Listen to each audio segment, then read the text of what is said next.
Putin and Trump hold hour-long call on Iran-Ukraine conflicts. U.S. may take some oil sanctions off. Trump.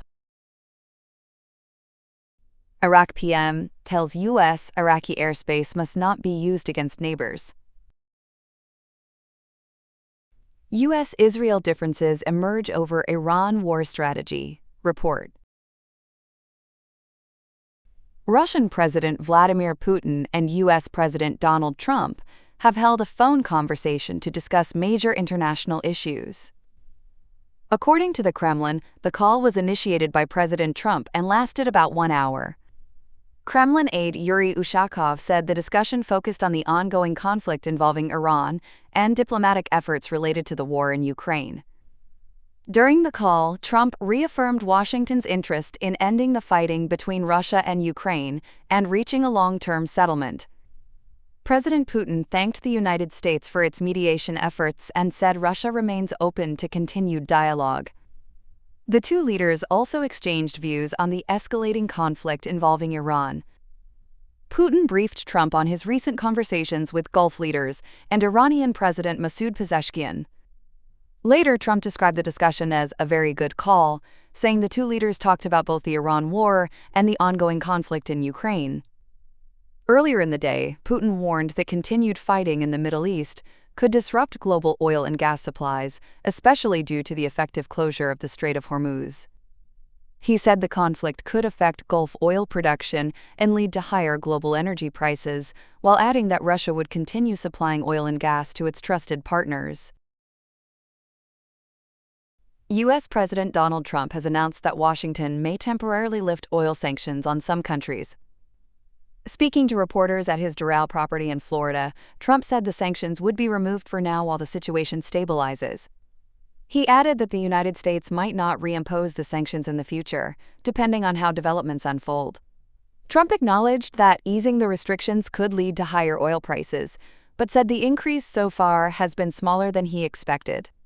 Earlier, Russian investment envoy Kirill Dmitriev said Moscow is also discussing the possibility of easing sanctions on Russian oil with Washington.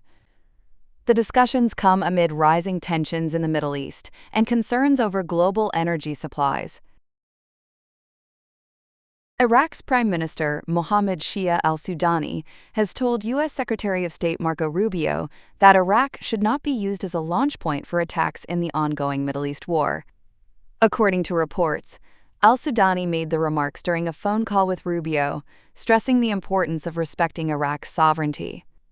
He said Iraqi airspace, territory, and waters must not be used for military operations targeting neighboring countries or the wider region. The Iraqi Prime Minister also rejected any attempts to drag Iraq into the conflict and warned against violations of the country's airspace by any party.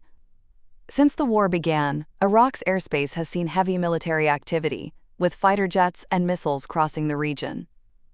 Iraq was drawn into the conflict early on, as strikes blamed on the United States and Israel targeted Iran-backed groups.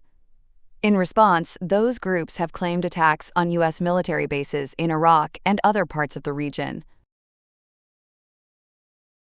Differences are beginning to emerge between the United States and Israel over the direction of the ongoing war with Iran.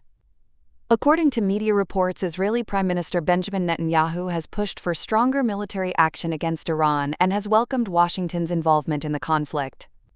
However, U.S. officials are reportedly more focused on preventing the war from escalating further, creating differences in strategy between the two allies.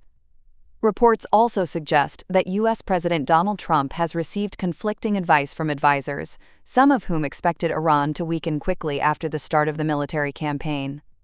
Instead, the conflict has lasted longer than anticipated, prompting discussions within the U.S. administration about how to manage the situation and possibly move toward ending the war. Israeli leaders, however, have signaled that they may want to intensify military operations against Iran. Observers also noted the unexpected cancellation of planned visits by Jared Kushner and U.S. envoy Steve Witkoff, though no official explanation was provided. Meanwhile, the conflict continues to escalate. Iran's Islamic Revolutionary Guard Corps rejected U.S. claims that its missile program had been largely destroyed. The group said it is continuing to deploy missiles in greater numbers, some carrying warheads weighing more than 1 ton.